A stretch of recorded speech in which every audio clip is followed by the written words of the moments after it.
Queridos, nós não concluímos totalmente o último estudo, o estudo 4. E ficou faltando a última parte, que eu me comprometi em concluir com vocês hoje, que é o ponto 6, versículo 16 a 17 do capítulo 2.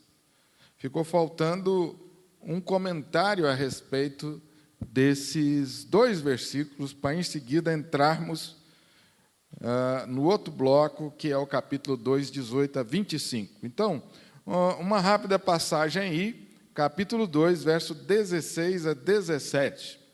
Diz assim: E o Senhor Deus lhe deu esta ordem: de toda árvore do jardim comerás livremente, mas da árvore do conhecimento do bem e do mal não comerás, porque no dia em que dela comeres, certamente morrerás. Depois nós continuamos a leitura aí adiante. Queridos, vocês acompanharam a criação de Deus, desde os primeiros versículos aí. Nós destacamos tantas coisas aí, como, por exemplo, o ponto alto dessa revelação é o fato de que Deus está aqui criando todas as coisas. Ele toma a iniciativa de criar. As coisas vieram a existir pelo poder de Deus, pelo poder da sua palavra. Esse foi um ponto da revelação que a gente precisa sempre enfatizar, né? E o livro não poderia começar diferente.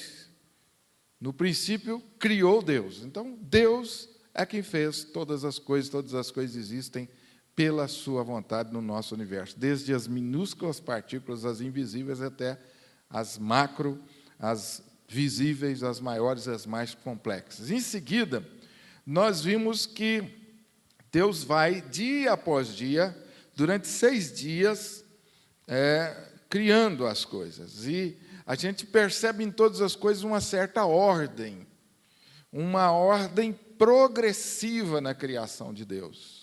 Nós destacamos isso, que Deus não fez as coisas assim, sem nenhuma ordem, sem nenhum planejamento. Isso é importante destacar aqui.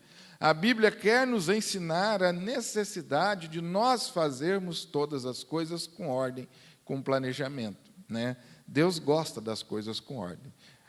Você vai ver em toda a Bíblia Sagrada que todas as instruções de Deus, tanto instruções para a nossa vida prática, como instruções ou revelações acerca das coisas que Ele criou, tudo Ele fez com ordem. Você, por exemplo, vai observar lá, quando Deus começa a trazer orientações para a vida do povo de Israel. Você vai observar como que Ele faz. Ele vai dando as leis e vai explicando sobre cada aspecto da sociedade. Mas isso você percebe não só aí, Novo Testamento também, quando Deus criou a igreja, que já profeticamente existia no Velho, no povo de Israel. Também você percebe ordem em todas as coisas. Quando Deus, por exemplo, institui líderes para dirigir, Ele começa com os apóstolos, e depois Ele institui pastores, presbíteros, diáconos. Por que Deus faz isso? Porque tudo precisa de ordem. Isso é uma coisa importante. Na nossa vida também é assim. Todas as pessoas que se destacam hoje na vida cristã e também na vida de modo geral, você vai perceber que eles são pessoas organizadas, pessoas que sabem planejar. Isso é uma coisa importante para nós aprendermos, né? Eu estava lendo essa semana um artigo sobre um economista, e ele estava fazendo um comentário sobre a vida econômica do país, principalmente no aspecto imobiliário, e ele estava chamando a atenção para a necessidade ou para a falta que faz a educação financeira para o brasileiro. Ele diz assim: isso faz parte, isso infelizmente não faz parte da nossa educação. A gente aprende sofrendo. E ele diz a importância de se planejar a vida financeira. E quanta, né, irmãos? Quanto problema por causa disso. Então, tudo precisa ser feito com ordem, com planejamento, é muito melhor. Depois, nós vimos aí como destaque que no sexto dia Deus criou o homem e abençoou o homem, criou o homem à sua imagem e semelhança. Nós estudamos o que significa isso, imagem e semelhança. Nós vimos a importância, como Deus colocou o homem em destaque, acima de todas as coisas criadas, abençoou esse homem, deu a esse homem o dom da fecundidade, da multiplicação, e mandou que ele enchesse a terra, povoasse a terra e cuidasse da terra. A primeira ordem de Deus para o homem foi essa: multiplique e cuide da terra. Primeira ordem de Deus foi essa. Já parou para pensar? Primeira ordem de Deus foi a ordem de crescimento. A segunda foi para que ele cuidasse das coisas que ele havia criado e colocado para o desfruto do homem.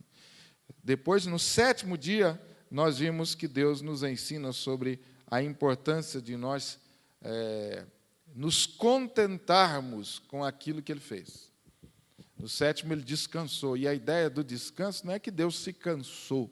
A ideia é que Deus, nesse dia, Ele separou para ter contentamento, se regozijar nas coisas criadas, inclusive no homem.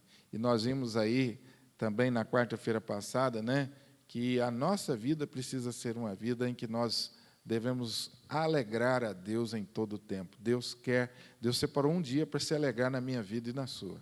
Foi coisa maravilhosa. Deus olha lá do céu e contempla a nossa vida e se alegra com a minha vida, com a sua vida. Importantíssimo isso. Depois, irmãos, nós chegamos agora como destaque, que depois que o homem estava naquele ambiente perfeito, e aí, irmãos, use a sua imaginação para pensar num ambiente perfeito. Use a sua imaginação para pensar num ambiente perfeito. Que é difícil para a gente hoje, né? Pensar num ambiente perfeito. Então, o homem vivia num ambiente perfeito. Imagina que natureza. Quanta beleza a natureza. A minha esposa estava vendo hoje um clipe musical e ela estava dizendo assim, mas que bonito a paisagem, né, o clipe. E eu estava dizendo para ela, mas não podia ser diferente, porque no fundo tem a natureza. É a melhor paisagem, é o melhor painel que tem, é a própria natureza. Imagine isso perfeito, meus irmãos. Imagine isso perfeito. O homem estava nesse ambiente. Coisa maravilhosa, né? E aí, Deus chama o homem, depois de tudo concluído, depois de se alegrar. O verso 15 diz que Deus colocou, o Senhor Deus tomou, pois, o Senhor Deus ao homem, colocou no jardim e reforçou. Falou, a sua missão é cultivar e guardar, cuidar. E o Senhor Deus lhe deu esta ordem: de toda a árvore do jardim, de tudo que eu criei, e agora você novamente usa a sua imaginação, era muita coisa. Tudo, todas as plantas, todos os animais, tudo que eu criei, você pode desfrutar à vontade. Desfrute à vontade, com liberdade.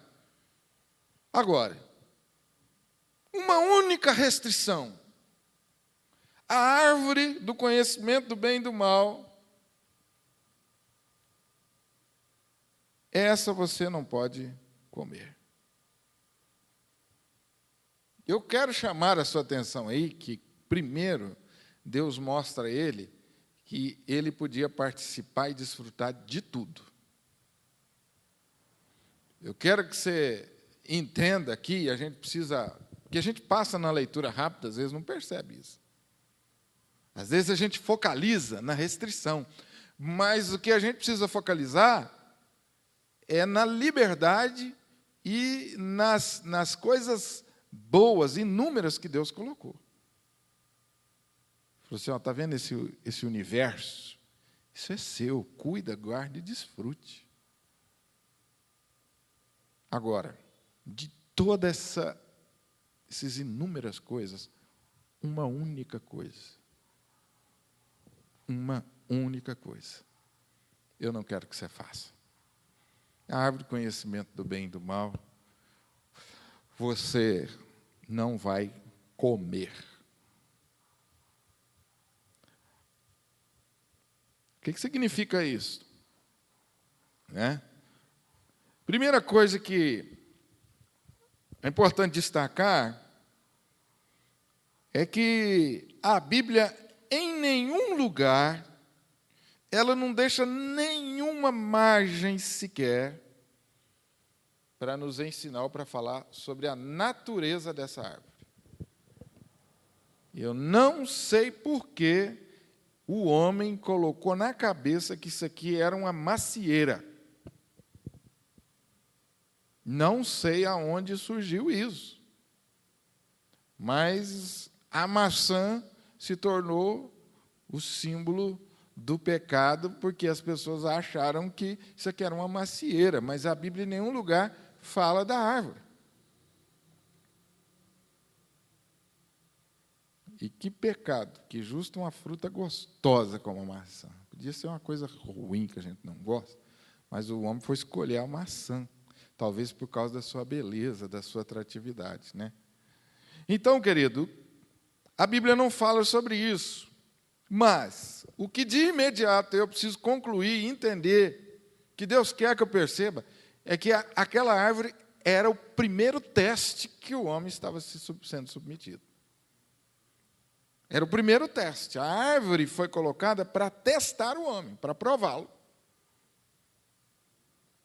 O homem já conhecia o bem, porque ele foi criado em perfeição e em santidade. O homem conhecia e usufruía a Deus plenamente. O homem, agora, está diante da possibilidade de conhecer o mal através da desobediência.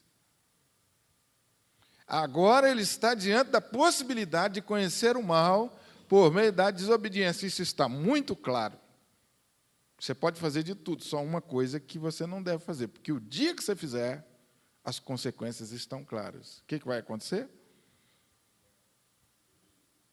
Certamente morrerás. Você vai conhecer o mal e certamente esse mal trará consequências a ele. Primeiro, alguns destaques aqui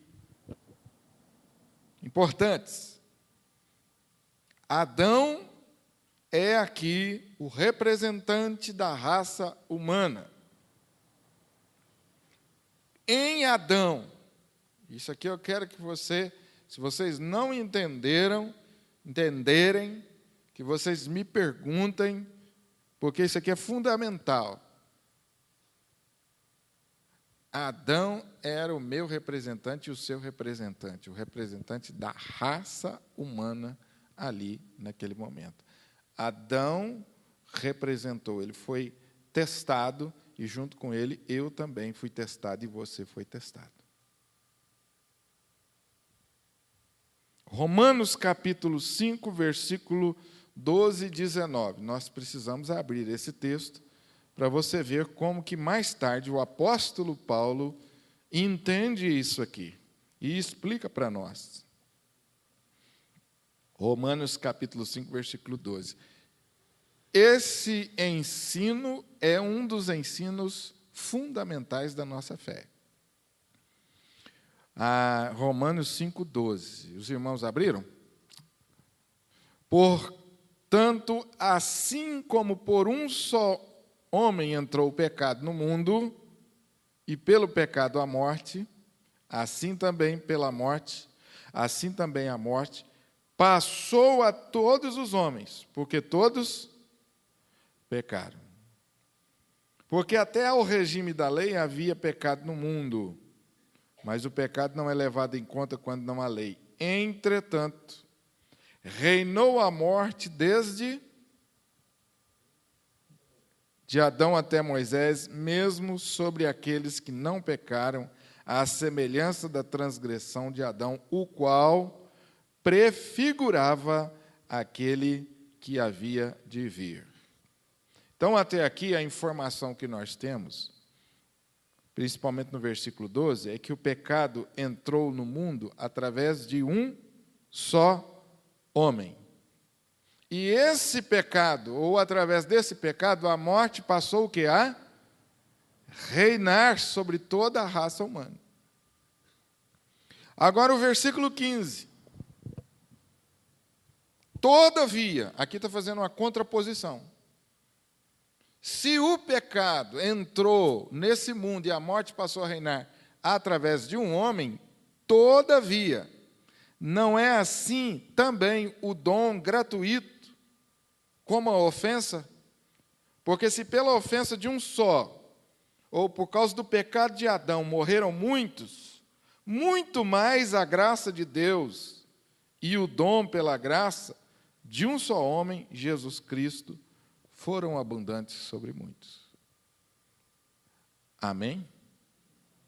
Adão foi o nosso representante, através dele o pecado entrou no mundo e passou para toda a raça. E aí Paulo levanta e diz assim: todavia, também a salvação entrou por um. Se o pecado atingiu a todos, muito mais foi abundante a graça que salvou a todos por meio de Jesus. Vocês estão vendo aí que nós temos, então, espiritualmente, dois representantes? O primeiro nos levou para a morte, e o segundo nos traz para a vida. Nós todos nascemos nascemos pecadores por causa do pecado de Adão. Certo? Ele foi nosso representante. Mas todos nós podemos ser salvos se nós crermos que Jesus é a solução para o problema que Adão criou. Pois não, doutor Cássio? Eu acho curioso, pastor, nesse momento da criação. Certo. Nesse momento da criação, pode falar. Nesse momento da criação. Certo. A palavra ainda não se refere a nós, seres humanos, como filhos ainda, né? Uhum. Mas somente com a vinda de Cristo, né, que parece que houve a verdadeira adoção e a superabundância de graça. Ou esse não é o raciocínio? Não existe essa palavra filhos também, porque aí nós estamos falando de Adão só, né? Nós estamos falando de Adão e Eva, não existia outros. Nós estamos falando dos primeiros. Então, por isso também não existe essa... A Bíblia não toca nisso. Quem seriam os filhos? Só havia Adão, né? E o conceito de salvação por meio de Jesus não havia ainda sido introduzido, porque não havia pecado. Porque havia Salvador, e qual a necessidade de Salvador e salvação? Então, também por causa disso, né? Então, por essas duas razões, você tá correto, apenas estou ampliando as razões, tá? Porque, pois não, pode falar. Mas no começo, éramos almas viventes, né? Com Cristo, passamos a ser também espíritos vivificantes, né? Houve-se uma obra, como é que fala? Espiritual. Espiritual, infinitamente mais, como é que fala? Poderosa. Poderosa e cheia de graça, enfim, acho que talvez esse seja um dos pontos que Paulo quis também. Muito bem. Se você partir de Paulo, você está correto. Só que em Gênesis não tinha esse conceito ainda de filhos, né? Mas Paulo não. Paulo trata disso abundantemente. E fala que, inclusive, que nós somos os filhos adotados, né? É isso mesmo. Agora, meus queridos, é interessante também observar aí que Deus fartamente, e aqui é preciso você reforçar, fartamente, Deus supriu as necessidades e os desejos de Adão. A única restrição a ele não o deixaria de maneira nenhuma com necessidades. Ou seja, não existe desculpa para que alguém pudesse dizer assim, pastor, mas Deus privou o homem de algumas coisas que eram necessárias. E a necessidade daquelas coisas, ou a sua carência, é que empurrou ele para o pecado. Não. É por isso que a palavra de Deus, em primeiro lugar, fala assim, você pode desfrutar de tudo. Nada do que você precisa, está em falta. Ou melhor dizendo, né? Tudo que você precisa está aí. Você não precisa da árvore do conhecimento do bem e do mal. Tudo que você precisa está aí. Ok? Amém ou não, gente? Vocês estão me acompanhando?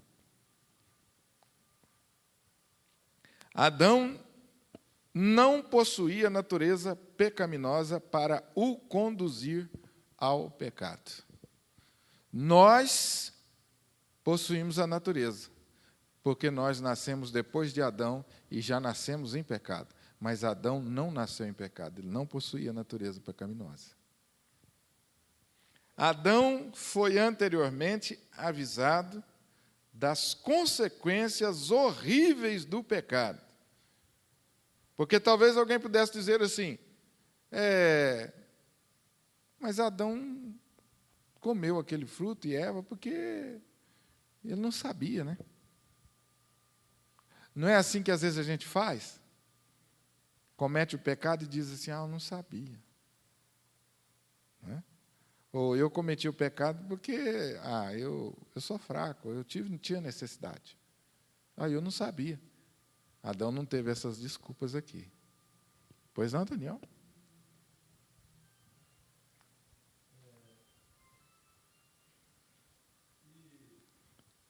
Está desligado? Ligou. Pois é, mas e em Gênesis? Fala quando foi feito o Satanás, como é que apareceu? Não, ainda não. Satanás não está em cena aqui ainda, não. No pecado. Não, mas aqui ele não pecou ainda. Ele só foi avisado que pecaria. Aqui ele não pecou. Satanás existia, sim. Nós vamos ver isso mais na frente, que ele já existia. Mas até então, ele não aparece, ele não é mencionado. A gente sabe que ele já existia, porque outros textos da palavra de Deus nos diz que os anjos foram criados por Deus junto com todas as coisas. Então, ele já havia, ele já existia. Mas até então ele não está em cena, Daniel. Ou pelo menos a Bíblia não mostra nada que ele tenha feito de ruim. Mas ele tá assistindo tudo. Interessante sua pergunta, porque há certas coisas. Não, mas aí não aparece serpente ainda. É isso que eu quero dizer. Até agora não tem diabo aqui no texto. Não aparece referência dele. Ele agindo. Só no capítulo 3 que vai aparecer isso. Agora ele não aparece. Entenderam? Nós sabemos que existia por base em outros textos. Hoje nós sabemos que ele já existia. Mas o que a gente pode concluir aqui hoje, nós podemos concluir, tendo a Bíblia em mãos, é que o diabo estava assistindo tudo que Deus estava fazendo. Isso aí você não tem a dúvida. E que ele estava maquinando, você pode ter absoluta certeza que ele já estava. E morrendo de ódio. morrendo de ódio mesmo, por causa das coisas tão boas que Deus criou, por causa da relação que ele tinha com o homem. E isso é insuportável para ele. Mas ele está quietinho por enquanto. Ele ainda não deu a sua primeira tacada. A primeira tacada dele na raça humana vai ser no capítulo 3. Até agora, meus irmãos, é só maravilha, só bênção. Tá certo, Daniel? Respondi a pergunta?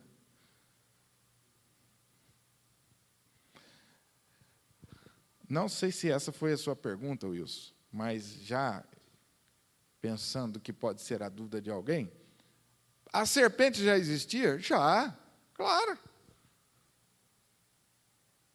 Como também ela continuou existindo.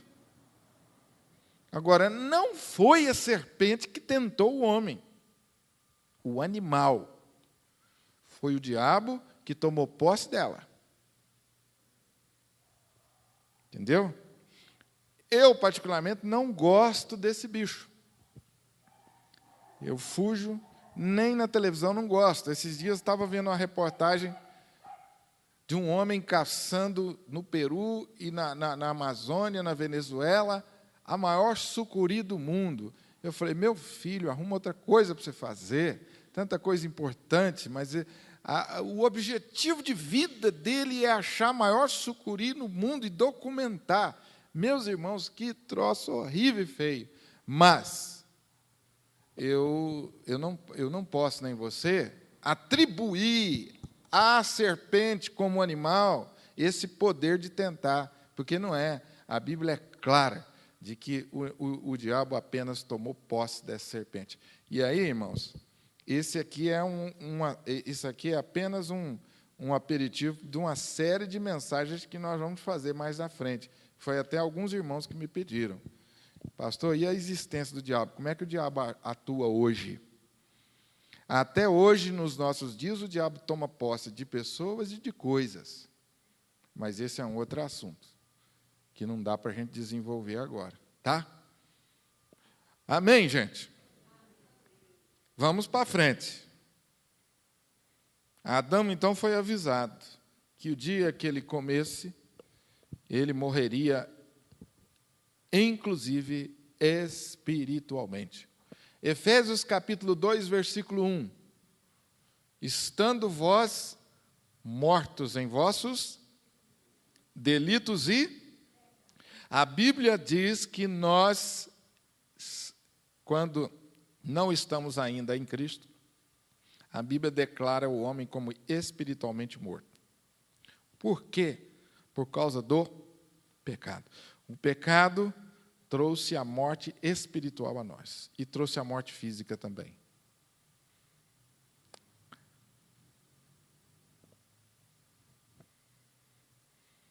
Porque o homem envelhece e morre, nós até podemos nunca entender o processo físico, mas, através das Escrituras, nós conhecemos a causa espiritual.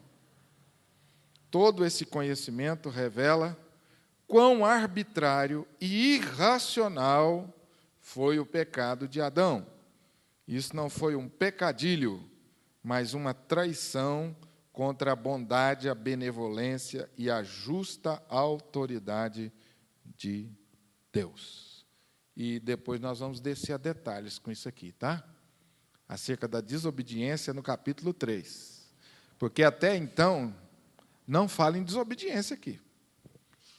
A desobediência entra no capítulo 3, nós não vamos adiantar. É importante você perceber aqui que o homem foi avisado acerca do que poderia acontecer caso ele comesse desse fruto da árvore do conhecimento do bem e do mal. Alguma pergunta sobre esse ponto?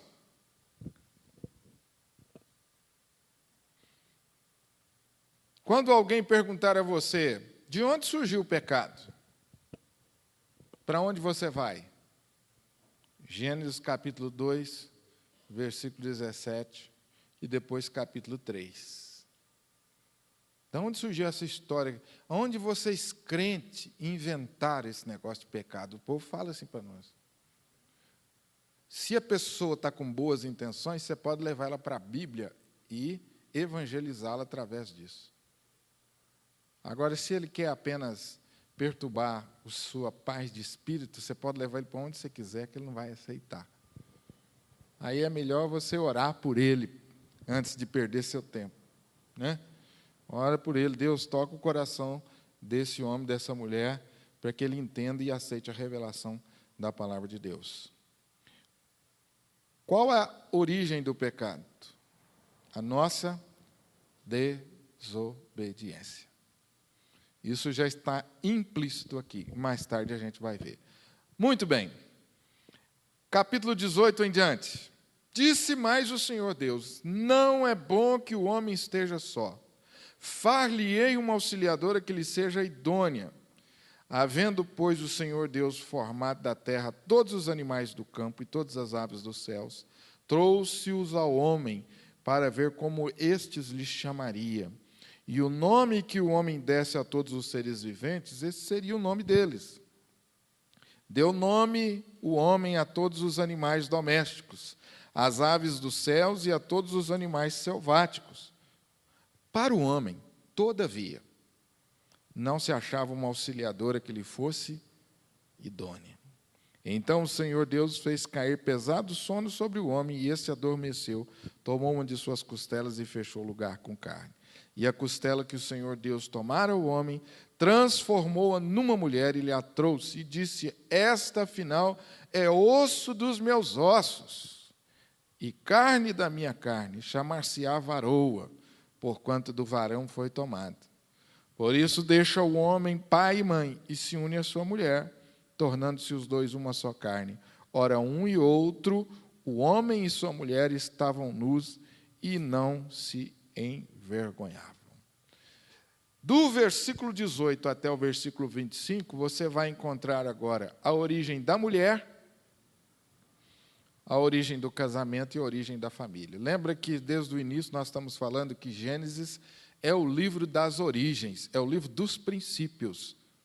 Nós encontramos como a natureza foi criada, como tudo começou, nós encontramos aqui o primeiro pecado, e nós encontramos aqui também a origem do casamento e a origem da família.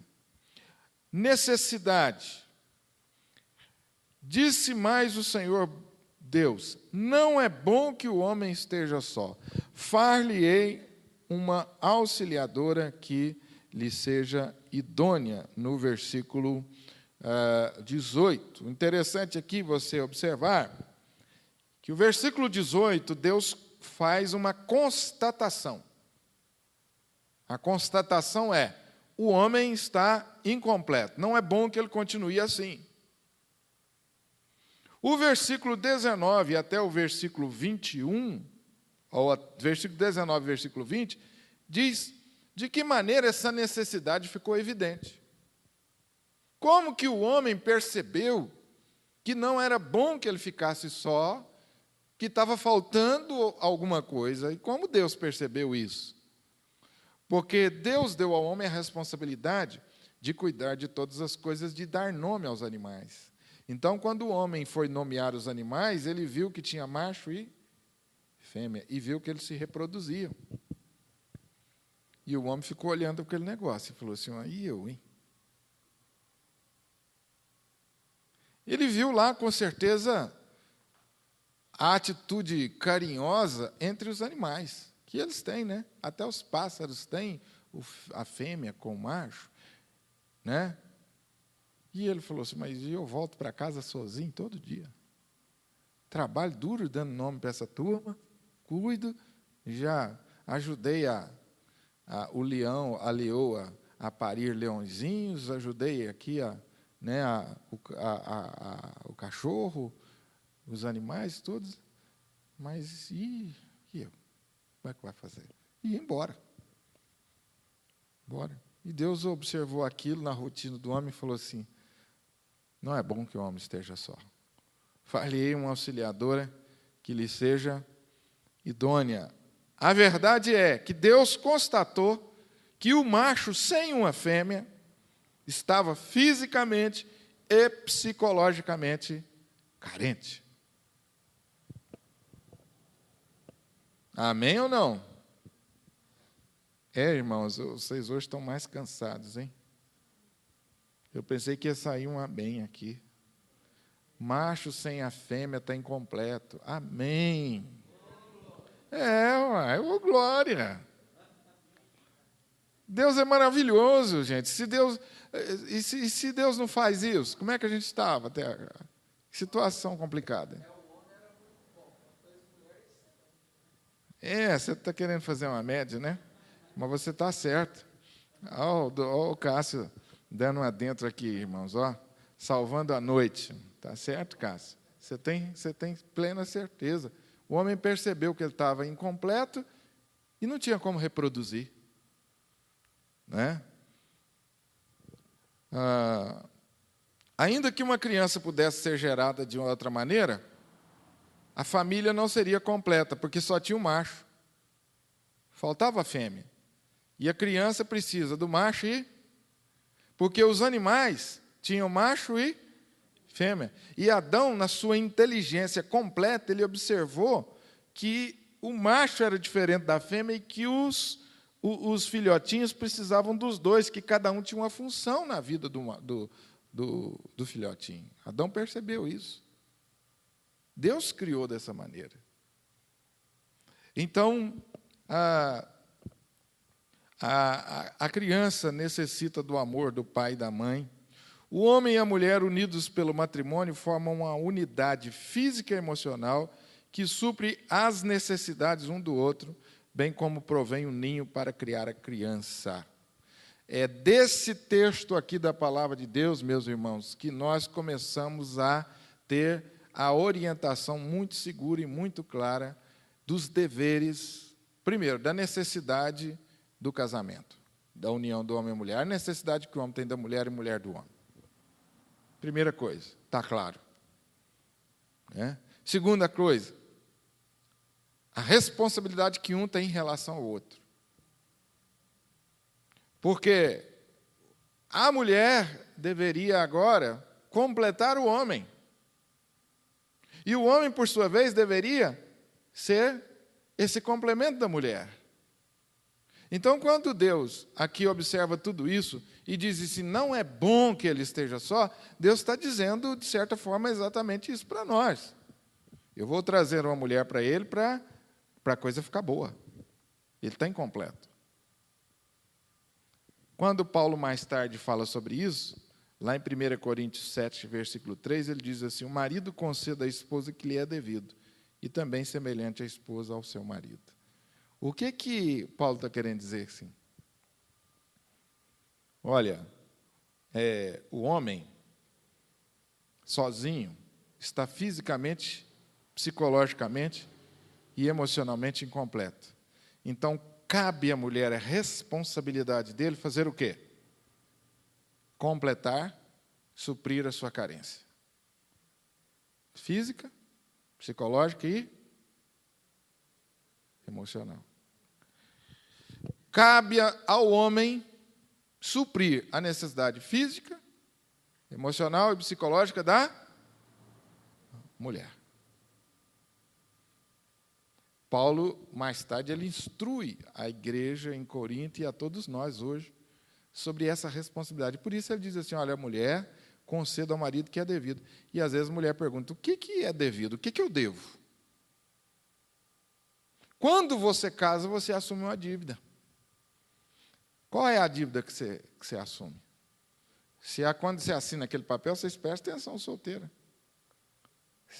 Não é só as dívidas dele, não, comunhão universal de bens ou parcial de bens, você vai assumir. As dívidas financeiras é o menor problema, é o menor dos desafios. Quando você assina o papel lá, você diz para o outro assim, a partir de hoje, eu tenho a responsabilidade, eu sou devedor em relação a você, eu tenho a responsabilidade de suprir você física, emocionalmente e psicologicamente. E aí, meus irmãos, vocês sabem muito bem disso, não precisa ser formado em nenhuma faculdade, basta a gente abrir os olhos e ver como que a falta desse entendimento traz problemas para a vida conjugal. quando o pecado entra no mundo, o que nós vamos ver lá no capítulo 3, você vai perceber aí que esse plano de Deus de completude termina em divórcio e em separação. Mas só depois que o pecado entra no mundo. Aqueles que não terminavam em divórcio continuam enquanto parceiros, mas vivendo uma vida solitária, separado. O casamento nunca foi criado para que nós crescêssemos separados. A meta do casal é de crescer junto. Um para o benefício do outro. Para que isso ocorra, devemos buscar o cônjuge no Senhor e seguir os preceitos das Escrituras para o casamento. Uma observação é que a Bíblia reconhece que alguns homens e mulheres têm o dom de permanecer solteiros e ainda servir e agradar a Deus. A Bíblia reconhece que alguns podem ter recebido esse dom, mas preste atenção, isso é exceção da regra. Amém ou não? Então, o primeiro ponto aqui desse texto está mostrando para a gente a necessidade, que ficou evidenciada ali, que Deus percebe e Deus supre. O versículo 19 e 20 fala dessa necessidade evidenciada quando não se achou para o homem uma auxiliadora que lhe fosse idônea, ou que lhe fosse semelhante. E é aquilo que nós já comentamos aqui, né? Eu não vou repetir novamente. Adão percebeu que os animais ali se completavam de certa forma, mas ele não tinha a sua companheira. Então, ele percebeu que os animais vinham em pares. Então, não tinha auxiliadora. Como que Deus supriu essa necessidade? Versículo 21 e 25. Então o Senhor Deus fez cair sobre o homem pesado sono. Este adormeceu e tomou uma de suas costelas e fechou o lugar com carne. Após mostrar a Adão a necessidade de uma companheira, Deus se encarregou de supri-la, porque sempre quem supre as nossas necessidades é Deus. Ele colocou Adão no profundo sono, deu uma anestesia geral nele, tomou uma de suas costelas e fez a mulher. A costela, diz o texto, que ele tomou do homem, transformou-a numa mulher e trouxe a ele, entregou a ele. Não há o que duvidar que a ideia do texto aqui, quando ele informa que a mulher foi tirada do homem, a ideia é de unidade, de união espiritual, e não apenas de uma união social e biológica. A mulher não foi criada como os outros, ela foi formada do homem e para o homem. E esse método que Deus utilizou levou certa vez um pregador a se referir à mulher como pó duplicadamente refinado e duplamente removido da terra. Então, Cássio, você está certo aqui, de acordo com o pregador, né? Sem dúvida, a mulher foi feita do homem e não diretamente do pó, para enfatizar a unidade dos dois e a prioridade do homem. As mulheres podem se gabar disso, viu? Pode até se dizer assim, o homem não presta porque foi feito da terra, do barro. Nós não, né? Mas esse argumento logo cai por terra, porque as mulheres podem dizer, nós somos superiores, nós não fomos feitos de terra, de pó. Mas esse argumento logo cai por terra porque ela foi feita do homem, né? Então, Deus acho que fez as coisas, com certeza muito certo, para que ninguém se vangloriasse de ninguém, né? Uma costelinha assada, né? Sem dúvida nenhuma. Mulher no hebraico significa Isha, ou seja, tomada do homem. Literalmente, o termo significa homem, ela, ou seja, do homem. Então, quando Deus chamou ela de mulher, Deus está dizendo assim, ela foi tomada de você, o nome dela é esse. Interessante, né? Como que o homem deveria chamar a sua esposa? Tomada de mim, feita a partir de mim, e ela da mesma forma. Interessante isso, né? Como que Deus enfatiza isso? A criação da mulher aconteceu enquanto o homem estava adormecido. Alguns têm sugerido que isso ocorreu para que todos soubessem que Adão não aconselhou a Deus.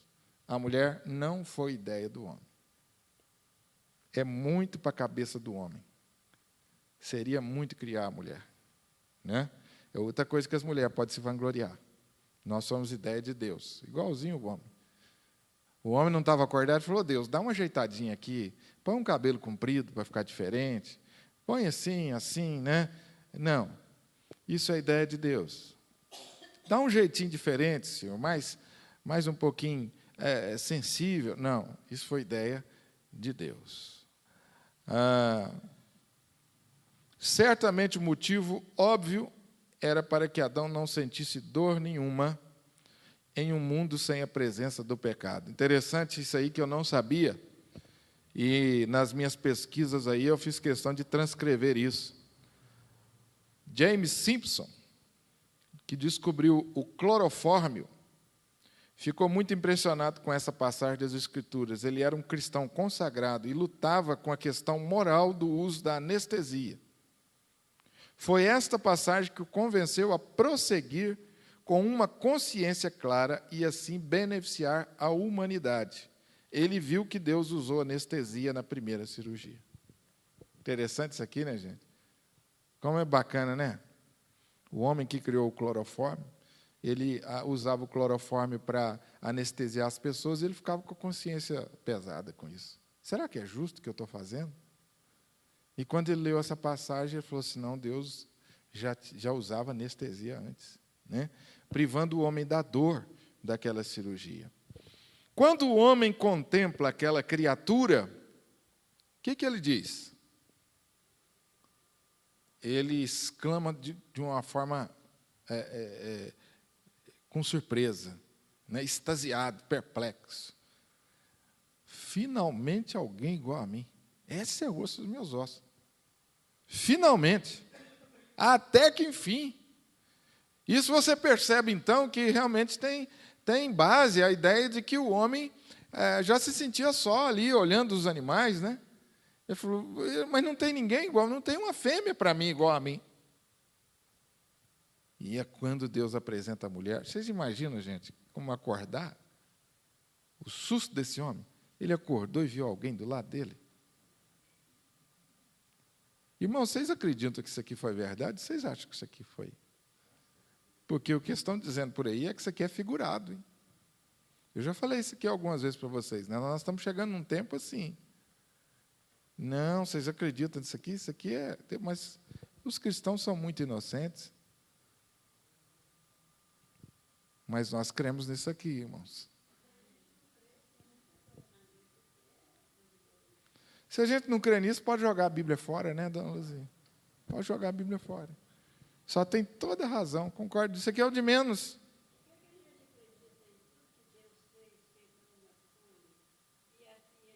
Exatamente. É. E é difícil você olhar para um ambiente desse aqui e imaginar que nós somos frutos da evolução de um animal. Muito difícil, né? Adão aprovou a obra de Deus e reconheceu a profunda comunhão que haveria de ter com aquela magnífica criatura feminina. O mesmo poder divino que havia cumprido a tarefa fez Adão tomar consciência de sua perfeição. A mulher fora formada já equipada com o poder da reprodução, pelo que aquela obra-prima não precisava ser repetida. As mulheres, vocês estão me devendo essa. A mulher Deus criou a mulher e falou assim, essa aqui eu nunca mais vou fazer igual. Né?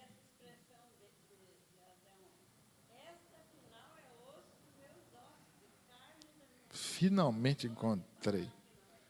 E devia ser bonita, né? Até porque era a única, né?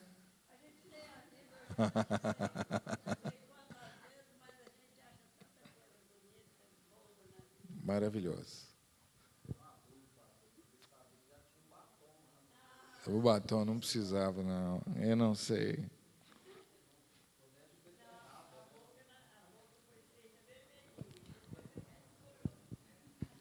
Eu acredito que não existia, mas depois nos textos aí para frente eu vou dizer para você porque que eu acredito que não existia. Né?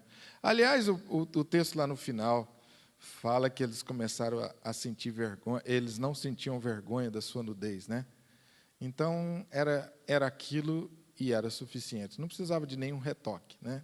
Hoje a gente precisa de retoque, por causa do pecado, mas naquela época não precisava de retoque nenhum. Queridos, eu pergunto a vocês, vou deixar essa decisão para vocês. Continuamos quarta-feira que vem, damos uma parada aqui e continuamos, porque agora para frente tem algumas coisas aqui que eu quero bater na cabeça do prego, como diz o outro. O que Deus ensinou sobre o casamento da agora para frente? Até agora está tudo perfeito, maravilhoso, está o homem e a mulher, o homem feliz da vida. Agora Deus falou assim para eles, agora eu vou instruir vocês como vocês vão viver. Da agora para frente, a instrução de como esse casal iria viver dentro do projeto de Deus. Amém? Vocês não têm a folha, vocês podem ler. Uma coisa que eu quero dizer para vocês, desde o começo, embora eu não tenha sido muito disciplinado quanto a isso, essas folhas trazem material que nem sempre eu menciono. Eu coloco material que eu não menciono para que vocês possam levar para casa, estudar e usar do jeito que vocês acharem melhor. Porque, às vezes, o tempo não permite, né? Como a gente, algumas vezes, não tem conseguido completar.